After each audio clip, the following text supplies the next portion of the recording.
बाहर से आए होंगे, लेकिन उस लड़के के पास में इतना भी नहीं था कि वो ये सब कर पाए।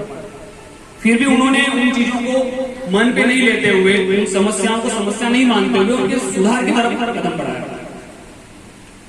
और कितनी बड़ी बात होगी उस समय इन सब चीजों के बारे में सोचना। जिस समाज को अछूत माना जाता है, उस समय उनके समाज को अछूत माना जाता था। ना कोई साथ में बैठने को तैयार है आपके, ना कोई साथ में खाना खाने को तैयार है। और वैसी स्थिति में वो उस जगह जाके बैठे जहां पर उनको सब बुलाकर अपने साथ बिठाते थे, जहां पर सब उनके साथ में बैठकर खाना खाना चाहते थे, सब उनके साथ में बैठना चाहते थे। और ये सब हो पाया इस वजह से, केवल और केवल एकमात्र चीज जिसको उन्होंने ग्रहण किया और समाज में, देश में, विश्व में अपना नाम किया, और वो थी उनकी शिक्षा।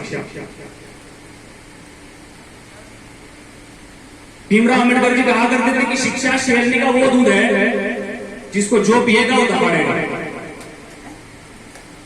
शिक्षा शेरनी का वो दूध है जो पिएगा वो दहाड़ेगा।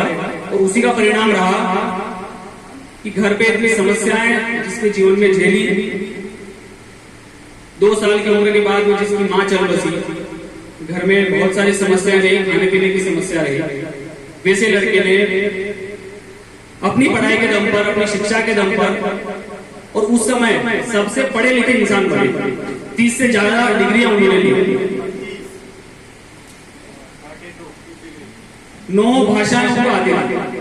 उनके बारे में ऐसा कहते हैं कि जब संविधान सभा चल रही थी, संविधान सभा का काम चल रहा था, तो एक बार लाल बहादुर शास्त्री, जो कि ब्राह्मण परिवार से थे, लाल बहादुर शास्त्री और भीमराव अम्बेडकर जी दोनों बैठ के बातचीत कर रहे थे। और वो बातचीत कब होते होते उनको पता ही नहीं चली, और बातचीत पूरी संस्कृत में हो रही थी, किसी को पता ही नहीं था। भीमराव अम्बेडकर जी भी संस्कृत में बात कर रहे थे, और लाल बहादुर शास्त्री जो कि एक ब्राह्मण परिवार से आते थे, उनके बारे में सब जानते थे कि ब्राह्मण परिवार से आते, तो ये संस्कृत जानते होंगे।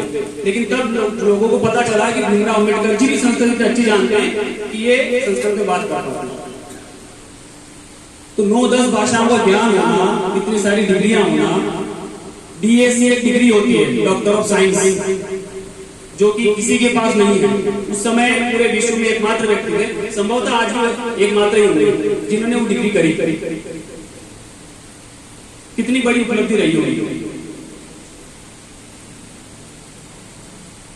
उन्होंने कभी इस बात को अपने ऊपर नहीं हावी होने दिया कि मैं जहां से निकला हूं उस चीज का परिणाम क्या होगा। और निडर इतने थे हर काम को करने के लिए, निडर इतने थे कि उस समय की, मैंने बोला सर्वमान्य नेता महात्मा गांधी ने कोई चीज बोलती कि ये होना है तो वो होना है, नहीं होना है तो नहीं होना है। महात्मा गांधी से उनकी कभी नहीं बनी। महात्मा गांधी का व्यू अलग था, महात्मा गांधी का दर्शन अलग था, महात्मा गांधी की सोच अलग थी, और भीमराव अम्बेडकर जी की सोच अलग थी। एक बार किसी विषय पर दोनों बातचीत कर रहे थे, तो भीमराव अम्बेडकर जी कांग्रेस के सदस्य नहीं रहे, और इसी विषय पे एक बार महात्मा गांधी जी की और भीमराव अम्बेडकर जी की बातचीत चल रही थी। तो भीमराव अम्बेडकर जी ने महात्मा गांधी से कहा कि आप गांधी जी बात करते हैं छुआछूत खत्म होने की, तो ये इस चीज के लिए आपने क्या किया, कांग्रेस ने क्या किया? आप चाहते थे, क्योंकि गांधी जी सर्वमान्य नेता थे, और गांधी जी इतने